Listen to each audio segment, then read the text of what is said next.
Malaysia के प्रधानमंत्री अनवर इब्राहिम भारत दौरे पर हैं। उन्होंने पीएम नरेंद्र मोदी से मुलाकात भी की।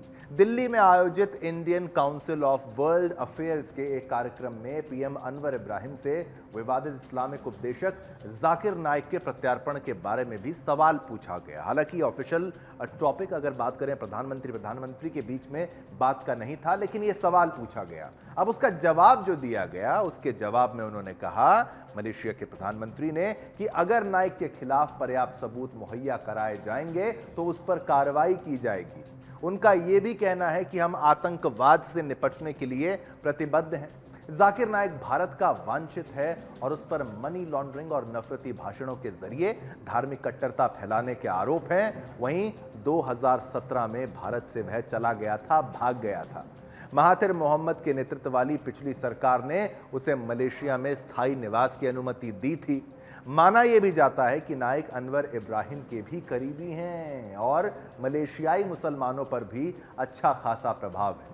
तो ऐसे में सवाल ये कि पीएम इब्राहिम के इस नपे तुले बयान के बाद भारत सरकार इस मुद्दे पर क्या रुख अपनाती है। देखिए हमारी ये खास रिपोर्ट और मामले की गंभीरता को समझिए। पर कोई कड़ा रुख अपनाने से पहले ठोस कानून प्रमाणों की प्रतीक्षा कर रहा है। दरअसल जाकिर नाइक का पूरा नाम जाकिर अब्दुल करीम नाइक है। वह खुद को इस्लामी विद्वान बताता है, लेकिन उसके भाषण आतंकवाद और कट्टरता को बढ़ाते हैं। वह इस्लामिक रिसर्च फाउंडेशन और पीस टीवी का संस्थापक और अध्यक्ष भी है। दुनिया भर के 500 इस्लामी विद्वानों की सूची में भी जाकिर नाइक का नाम शामिल है। वह खुद को इस्लाम की किसी एक विचारधारा से जुड़ा हुआ नहीं बताता है, लेकिन उसे सलाफी विचारधारा का समर्थक माना जाता है। जाकिर नाइक को मलेशियाई प्रधानमंत्री अनवर इब्राहिम का करीबी भी माना जाता है।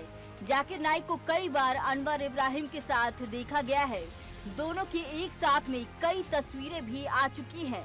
जाकिर नाइक का मलेशियाई मुसलमानों पर भी अच्छा खासा प्रभाव है।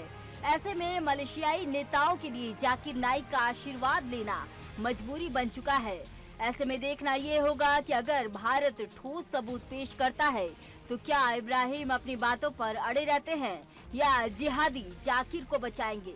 Bureau report. चलिए, खबर हमने आपको दिखाई और जाकिर नाइक के बारे में भी बताया। ये व्यक्ति भारत में नहीं है, भारत में रहता तो जहर उगलता है।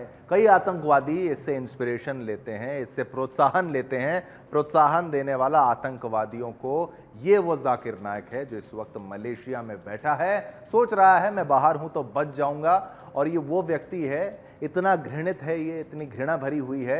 जब इससे सवाल पूछा गया कि भाई जो हमारे विरोध में कहते हैं उनका क्या इलाज किया जाए, कैसे उनसे निपटा जाए, तो इसने ये तक कह दिया कि जब वो विदेश आते हैं तब आप उनसे निपटो।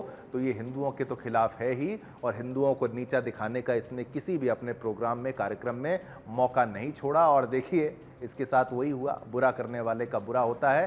देश से इसको एक तरीके से सोचिए कि लात मार के बाहर ही निकाला गया है, या अभी मलेशिया में है। और हम तो मांग करते हैं कि इसको जल्द भारत को सौंपा जाए। ऐसे आतंकवादी को भारत में कैद करना चाहिए और इसका इलाज भारत में जो यहाँ की न्याय प्रक्रिया है उसके अनुसार करना चाहिए। हमने आपसे सवाल पूछा कि कहीं भाई बात तो हो गई है, मलेशिया के पीएम ने कह दिया, पर क्या वाकई सौंप दिया जाएगा भारत को? मुश्किल लगता है। इसीलिए आपकी जो प्रतिक्रिया आई है ना, वो भी बिल्कुल उसी अनुरूप आई है। 46% लोग कहते हैं हाँ, जाकिर नाइक को भारत को सौंपेगा मलेशिया, लेकिन ना कहने वाले ज्यादा हैं, वो ज़्यादा हैं। और वो कह रहे हैं कि ना, 54% लोग कहते हैं बिल्कुल नहीं सौंपेगा जाकिर नाइक को भारत को मलेशिया। और इस वक्त की ये बड़ी अपडेट ही आपको बता दें, हर खबर पर आपके पोल पर ये रिएक्शन एग्जैक्ट जैसा आप देते हैं वही हम आपको दिखाते हैं। तो जाकिर नाइक, हम तो फिर भी उम्मीद करेंगे ये बदल जाए और आप जो हैं, आप भी आवाज़ उठाइए कि जाकिर नाइक को भारत में भेजा जाए।